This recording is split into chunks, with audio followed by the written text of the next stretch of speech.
Quick keys are now managed in one place. Use the Quick Keys editor to change the color and position of a product. Click the cog, then select Settings. Now click Quick Key Products. Use the search bar to add a product.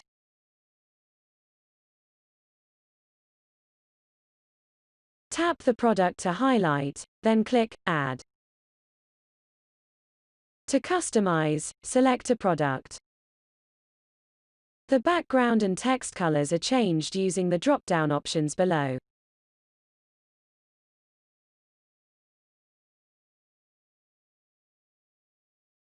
Move products by using the arrows below. Click a product, then press Delete to remove from the list. Select Yes to confirm the change. Select Clear All to remove all quick keys. Click Save. Go to the sales screen to see your updated quick keys.